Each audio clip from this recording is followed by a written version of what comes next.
मुख्यमंत्री फडणवीस आणि केंद्रीय मंत्री नितीन गडकरींमध्ये नागपुरात बैठक। भाजपची 50 उमेदवारांची पहिली यादी जाहीर होण्याची शक्यता।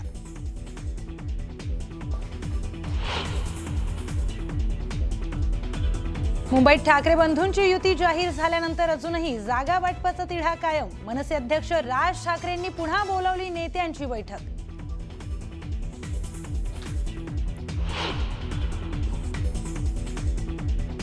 ठाण्याच्या माजी महापौर मीनाक्षी शिंदेंची समजूत काढण्यात एकनाथ शिंदेंना यश। नाराजी दूर झाल्याची मीनाक्षी शिंदेंची माहिती।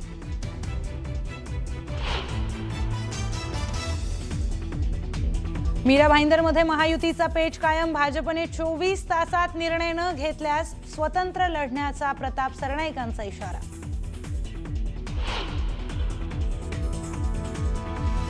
सोलापुरात राष्ट्रवादी शरद पवार पक्षाच्या उमेदवारांची पहिली यादी जाहीर। पहिल्या यादीत 6 उमेदवारांना उतरवण्यात आलं मैदानात।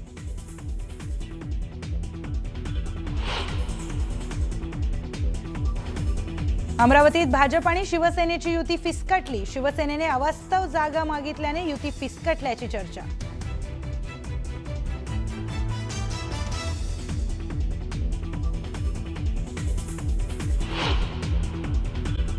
राजकीय वातावरण तापू लागलेलं आहे। भाजपाच्या उमेदवार जया राऊत यांनी देहू रोडच्या मामुर्डी गावात ग्रामदैवत भैरवनाथ मंदिरात जाऊन दर्शन घेत प्रचाराचा नारळ फोडलाय आणि यावेळेला भव्य रॅली काढत जोरदार शक्तीप्रदर्शन करण्यात आलंय।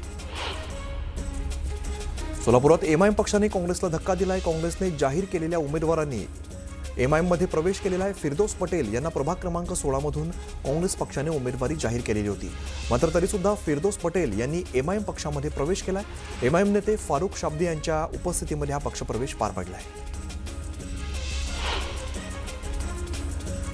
राष्ट्रवादी शरद पवार पक्षाकडून सोलापूर महानगरपालिकेसाठी उमेदवारांची पहिली यादी जाहीर करण्यात आलेली आहे। शरदचंद्र पवार पक्ष सोलापुरात 20 जागा लढवणार आहे, तर पहिल्या 6 उमेदवारांची यादी जाहीर करण्यात आली आहे।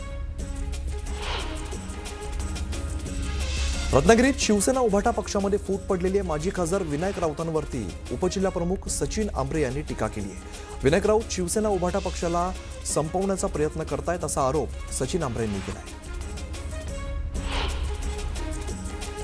डोंबिवलीमध्ये मोठ्या संख्येने तरुणांनी मनसेमध्ये पक्षप्रवेश केलेला आहे। भाजप आणि शिवसेनेच्या फोडाफोडीच्या राजकारणाला कंटाळून पक्षप्रवेश केल्याचं तरुणांनी म्हटलंय।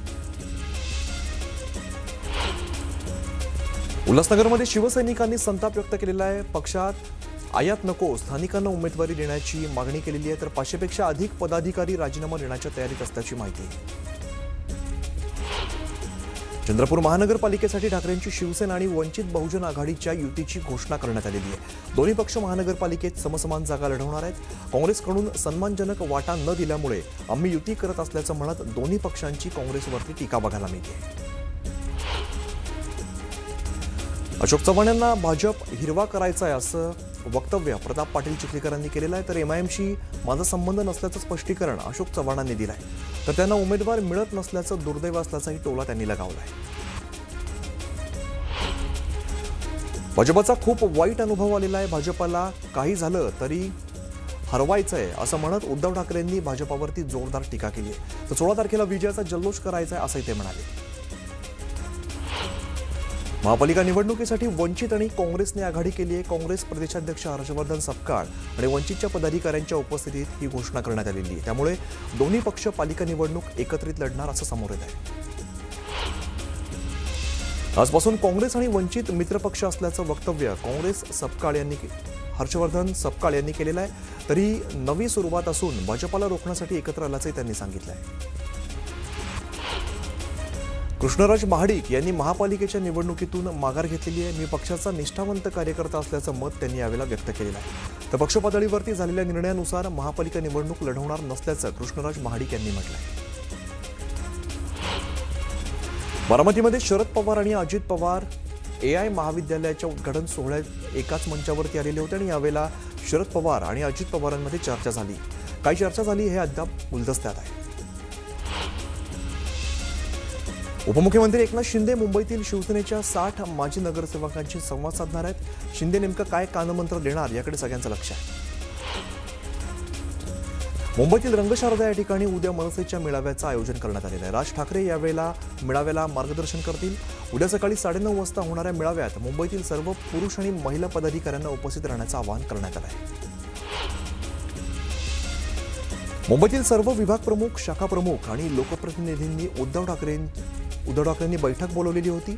शिवसेना भवनात या बैठकीचं आयोजन करण्यात आलेलं होतं. ठाकरेंनी यावेळेला मार्गदर्शन केलं आहे. अहिल्यानगर महापालिका निवडणुकीसाठी महायुतीतील जागा वाटपाचा तिढा कायम आहे. आज संध्याकाळपर्यंत निर्णयाची अपेक्षा असल्यानं राम शिंदेंनी सांगितलेलं आहे. चंद्रपूर महानगरपालिका निवडणुकीच्या पार्श्वभूमीवर भाजप नेते हंसराज अहिर आणि मुख्यमंत्री देवेंद्र फडणवीस यांनी तासभर चर्चा केली. चंद्रपुरात सुधीर मुनगंटीवार आणि किशोर जोरगेवार यांच्यातील वाद चव्हाट्यावरती आलेला आहे. त्यामुळे चंद्रपूरच्या राजकीय परिस्थितीवरती यावेळेला अहिर आणि फडणवीसांमध्ये चर्चा झाल्याची माहिती आहे. मुख्यमंत्री देवेंद्र फडणवीस आणि महसूल मंत्री चंद्रशेखर बावनकुळे यांच्यात चर्चा झाली. मनपा निवडणुकीच्या पार्श्वभूमीवर दोन्ही नेत्यांमध्ये चर्चा झाली आहे. गिरे तो भी टांग ऊपर असं म्हणत राम शिंदेंनी आमदार रोहित पवार यांच्यावरती टीका केलेली आहे. पराभव स्वीकारण्याच्या ऐवजी दोषारोपांचं राजकारण करत असल्याचा आरोप त्यांनी केला. पिंपरी चिंचवडमध्ये महाविकास आघाडीत बिघाडी झाल्याचं समोर आलंय. शरद पवारांच्या राष्ट्रवादी बैठकीला गैरहजर असल्याने सचिन अहिर यांनी अल्टिमेटम दिलेला आहे. पवारांची राष्ट्रवादी युतीत आल्यास ठीक, नाही तर यादी जाहीर करणार असा इशाराही दिला आहे. छत्रपती संभाजीनगरमध्ये ठाकरेंच्या शिवसेनेत पक्षप्रवेश करणारे रशीद मामू यांनी पोलीस ठाण्यामध्ये तक्रार केलेली आहे. ठाकरेंच्या शिवसेनेत प्रवेश केल्यापासून बदनामी केली जात असल्याचा आरोप त्यांनी केलेला आहे. मनसे आणि शिवसेना उभाटामध्ये जागा वाटपाचा तिढा निर्माण झाला आहे. निष्ठावंत मनसे कार्यकर्त्यांना जागा सोडण्याचा उद्धव ठाकरेंकडे मनसेनं आग्रह केलेला आहे. शिवडी, विक्रोळी, भांडूप यामधल्या जागा वाटपावरून मनसेत नाराजी असल्याची माहिती आहे. पुण्यामध्ये महाविकास आघाडीची आज पुन्हा बैठक होणार आहे. तीनही प्रमुख पक्ष प्रत्येकी 50 जागा लढवणार असल्याची माहिती सूत्रांनी दिली. पुण्यात धनगेकरांचा मुलगा प्रणव धनगेकर अपक्ष निवडणूक लढवण्याच्या तयारीमध्ये आहे. जागा वाटपावरून भाजप कोंडी करत असल्याचा आरोप धनगेकरांनी केला आहे.